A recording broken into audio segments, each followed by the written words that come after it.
ये बात 2012 की है। 5 दोस्तों का एक ग्रुप, रोहन, समीर, अंजलि, नेहा और फिक्की, एडवेंचर के नाम पर राजस्थान के भानगढ़ किले में रात बिताने का प्लान बनाते हैं। सरकार ने वहां सूर्यास्त के बाद रुकना मना किया है, लेकिन इन लोगों ने गार्ड को पैसे खिलाकर पीछे के रास्ते से एंट्री कर ली। रात के 12 बजे खामोशी का आगाज। किले के अंदर कदम रखते ही तापमान अचानक गिर गया। अंजलि को महसूस हुआ कि कोई उसके पीछे चल रहा है, लेकिन पीछे मुड़ने पर सिर्फ खंडहर थे। उन्होंने किले के मुख्य आंगन में अपना टेंट लगाया। रात के 1:15 पर पहली मौत। विक्की पास की बावड़ी से पानी लेने गया। 10 मिनट बीते, आधा घंटा बीता, वो वापस नहीं आया। जब बाकी चारों उसे ढूंढने निकले तो उन्होंने देखा कि विक्की बावड़ी की सीढ़ियों पर बैठा है। जब समीर ने उसके कंधे पर हाथ रखा तो विक्की का शरीर एक सूखे पत्ते की तरह टूटकर नीचे गिर गया। उसकी आंखें गायब थीं और चेहरा डर के मारे नीला पड़ चुका था। रात के 2:30 पर कोई बच नहीं सकता। डर के मारे अंजलि और नेहा चीखने लगी। वे बाहर की तरफ भागे, लेकिन जिस रास्ते से आए थे वहां अब सिर्फ एक ऊंची दीवार थी। वे रास्ता भटक चुके थे। अचानक नेहा को किसी ने हवा में ऊपर खींच लिया।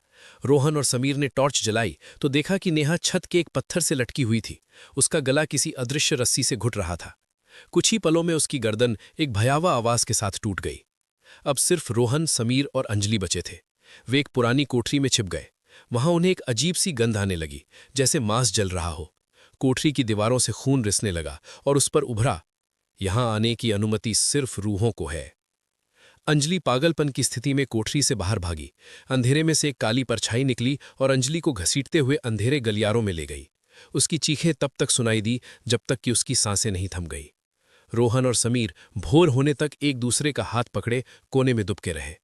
जैसे ही सूरज की पहली किरण पड़ी, उन्हें लगा वे बच गए। वे किले के मुख्य द्वार की ओर भागे, लेकिन जैसे ही उन्होंने दहलीज पार की, दोनों के दिल की धड़कनें एक साथ रुक गईं। अगले दिन पुलिस को किले के मुख्य द्वार पर 5 दोस्तों की लाशें मिली। चौंकाने वाली बात यह थी कि पोस्टमार्टम रिपोर्ट के अनुसार उन सब की मौत ठीक एक ही समय पर हुई थी, सूर्यास्त के ठीक 5 मिनट बाद। इसका मतलब ये था कि वे पूरी रात जिसे देख रहे थे और जिनसे बात कर रहे थे, वे उनके दोस्त नहीं, बल्कि उनकी मौत का खेल खेलती रूहें थीं।